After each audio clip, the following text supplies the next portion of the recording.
Hello everyone, welcome back to my YouTube channel. As you all know, this is Arpit Raj और आज के video में मैं लेकर के प्रस्तुत हूँ टाइप्स ऑफ मैट्रिसेस का थर्ड पार्ट लेकर के, जिसमें हम एक स्पेशल टाइप के मैट्रिक्स के टाइप के बारे में पढ़ेंगे, जिसका कि नाम है सब मैट्रिक्स ऑफ अ मैट्रिक्स, यानी उप आव्यूह, किसी दिए गए आव्यूह का उप आव्यूह, है ना।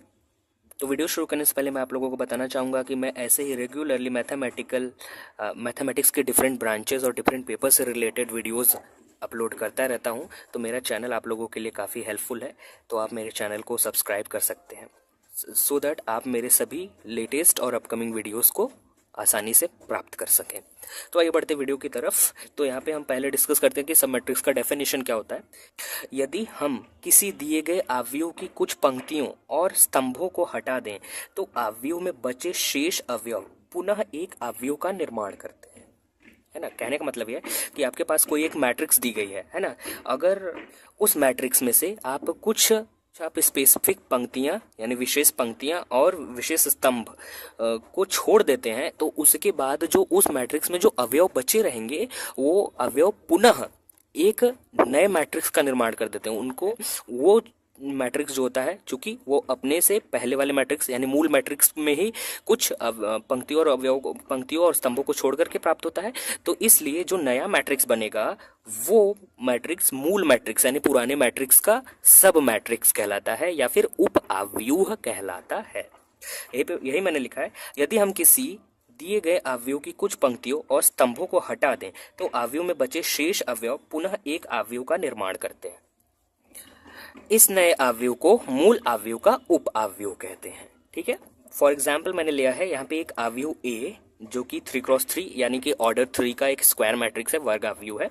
इसकी पहली पंक्ति और दूसरे स्तंभ को हटा देने पर इसमें ये जो अवयव आपको दिया गया है, इसकी पहली पंक्ति ये रही पहली पंक्ति और दूसरे स्तंभ को हटा देने पर, है ना, तो ये दूसरा स्तंभ ये रहा हमारा। तो इस पहली पंक्ति और दूसरे स्तंभ को हटा देने के बाद आप देख रहे हैं कि आपके पास पुनः एक नया मैट्रिक्स प्राप्त हो रहा है जिसके एलिमेंट्स है 4 6 7 9, है ना। वही हमने यहाँ पे लिखा है कि पहली पंक्ति और दूसरे स्तंभ को हटा देने पर एक अवयव, मान लिया कि उसे हमने बी से प्रदर्शित किया है, जिसका एलिमेंट है 4 6 7 9 प्राप्त हुआ, है ना। ये हमें एक नया मैट्रिक्स प्राप्त हुआ, अतः अवयव बी अवयव ए का एक उप अवयव है ना। तो इस तरह से मैट्रिक्स बी जो है वो मैट्रिक्स ए का एक सब मैट्रिक्स है। यहाँ पे हमने लिखा एक उप अवयव है, इसका मतलब ये है कि एक मैट्रिक्स के कई सारे सब मैट्रिसेस हो सकते हैं। तो चूंकि यहाँ पे हमने इस मैट्रिक्स ए के पहली पंक्ति और दूसरे स्तंभ को हटाया, है ना। इसी तरह से आप स्वतंत्र है कि आप किसी दिए गए मैट्रिक्स की किसी भी स्पेसिफिक पंक्ति और किसी भी स्पेसिफिक स्तंभ को हटा सकते हैं। उनको हटाने के पश्चात जो कुछ भी आपके पास एलिमेंट्स बचेंगे उस पुराने मैट्रिक्स में, उनसे आप देखेंगे कि आपको फिर एक नया मैट्रिक्स का निर्माण हो रहा होगा, बन रहा होगा। उसी नए मैट्रिक्स को हम बोलते हैं उस पुराने मूल मैट्रिक्स का उप अवयव या सब मैट्रिक्स। जैसे ये मैट्रिक्स आपके पास ये मैट्रिक्स दी गई है। अब हम क्या करते हैं कि इसकी तीसरी पंक्ति और तीसरे स्तंभ को हटा देते हैं। ठीक है, तो ये गया हमारे पास ये बचेगा। हमारे पास एक 2x2 ऑर्डर का मैट्रिक्स मिल रहा है जिसके एलिमेंट्स होंगे 1 2 4 5। तो इस तरह से मानना मैंने सी बचा हमारे पास, तो यहाँ बचा 1 2 4 5, है ना। तो इस तरह से आप देख रहे हैं कि अवयव सी जो है वो अवयव ए का एक उप अवयव है, जो कि अवयव ए के तीसरी पंक्ति और तीसरे स्तंभ के अवयव को हटाने से प्राप्त हुआ है। ठीक है, तो इस तरीके से एक अवयव के कई सारे उप अवयव हो सकते हैं। So friends, here are some most important notes, जिसमें कि पहला है any matrix A itself is a submatrix of A as it can be obtained from A by removing 0 rows and 0 columns। इसके कहने का मतलब ये है कि मान लीजिए कि आपके पास कोई भी एक मैट्रिक्स ए दिया गया है ना।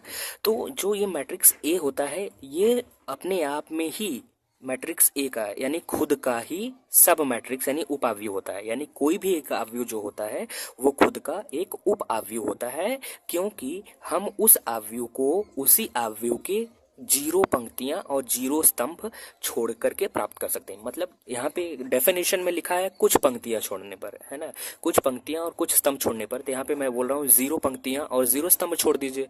इस तरीके से हम बोल तो रहे हैं कि जीरो पंक्तियां और जीरो स्तंभ छोड़ने पर, लेकिन एक्चुअली हम यहाँ पे कुछ भी नहीं छोड़ रहे हैं। यानी कि ना तो कोई पंक्ति छूटी और ना ही कोई स्तंभ छूटा। तो यानी कि आपका मैट्रिक्स ए जो था पहले वो अभी भी बरकरार है ना। तो इस तरीके से हर एक मैट्रिक्स जो होता है वो खुद का सब मैट्रिक्स होता है। ठीक है, ये था हमारा एक important note, which is any matrix A itself is a submatrix of A as it can be obtained from A by removing zero rows and zero columns। यहाँ पे जो हमारा दूसरा नोट है वो एक सिंपल सा डेफिनेशन है सब मैट्रिसेस से रिलेटेड है, जो कि है प्रिंसिपल सब मैट्रिक्स, है ना, यानी मुख्य उप आव्यूह। आव्यूह उप आव्यूह तो हमने जान लिया कि क्या होता है। अब ये है मुख्य उप आव्यूह, है ना। हम जानते हैं कि हमारे पास कोई भी एक मैट्रिक्स दी गई होती है, जैसे कि 1 2 3 4। अगर इस तरीके से हमारे पास 2x2 यानी कि एक स्क्वायर मैट्रिक्स दिया गया होता है, तो इसमें जो इसका मुख्य विकर्ण होता है वो टॉप लेफ्ट से बॉटम राइट की तरफ होता है ना। इसे हम बोलते हैं प्रिंसिपल डायगोनल या फिर मुख्य विकर्ण। कुछ इसी कंसेप्ट से रिलेटेड है मुख्य उप आव्यूह, जो कि कहता है कि a square sub matrix of a square matrix A. यानी कि आपके पास एक ए मैट्रिक्स है और यहाँ पे स्पेशल कंडीशन है कि आपका जो मैट्रिक्स ए है जिससे आपको सब मैट्रिक्स बनाना है वो भी आपका स्क्वायर मैट्रिक्स होना चाहिए। ठीक है, तो यहाँ पे आपको एक स्क्वायर मैट्रिक्स ए लेना होगा और उसका एक आपको सब मैट्रिक्स बनाना होगा, यानी कि कुछ पंक्ति और कुछ स्तंभ को छोड़ करके इस प्रकार से छोड़ना होगा कि आपको जो सब मैट्रिक्स प्राप्त हो वो एक स्क्वायर मैट्रिक्स हो, है ना। तो यही कह रहा है कि a square sub matrix of a square matrix A is called a principal sub matrix. उसे हम कहते हैं मुख्य उप आव्यूह if its diagonal elements are also the diagonal elements of the matrix A. यानी कि जो उप आव्यूह बना रहे हैं, जो आप सब मैट्रिक्स बना रहे हैं मैट्रिक्स ए की सहायता से, अगर वो नए मैट्रिक्स का या अगर उस सब मैट्रिक्स का जो प्रिंसिपल डायगोनल एलिमेंट्स हैं, उसमें जो प्रिंसिपल डायगोनल में जो एलिमेंट्स हैं वो सभी एलिमेंट्स जो आपका ओरिजिनल मैट्रिक्स ए था उसमें भी डायगोनल एलिमेंट्स ही हैं, यानी उस ओरिजिनल मैट्रिक्स के भी अगर वो प्रिंसिपल डायगोनल एलिमेंट्स होते हैं, तो ऐसे उप आव्यूह को हम मुख्य उप आव्यूह कहते हैं उस दिए गए ओरिजिनल आव्यूह का। ठीक है, यानी कि आपके पास सबसे पहले एक वर्ग आव्यूह दिया गया रहेगा। अब उस वर्ग आव्यूह का आपको एक ऐसा वर्ग उप आव्यूह प्राप्त करना है जिसके जो भी मुख्य विकर्ण के अवयव होंगे वो आपके ओरिजिनल आव्यूह ए के मुख्य विकर्ण के भी अवयव हों। तो इस प्रकार के आव्यूह को हम मुख्य उप आव्यूह कहते हैं या फिर प्रिंसिपल सब मैट्रिक्स कहते हैं।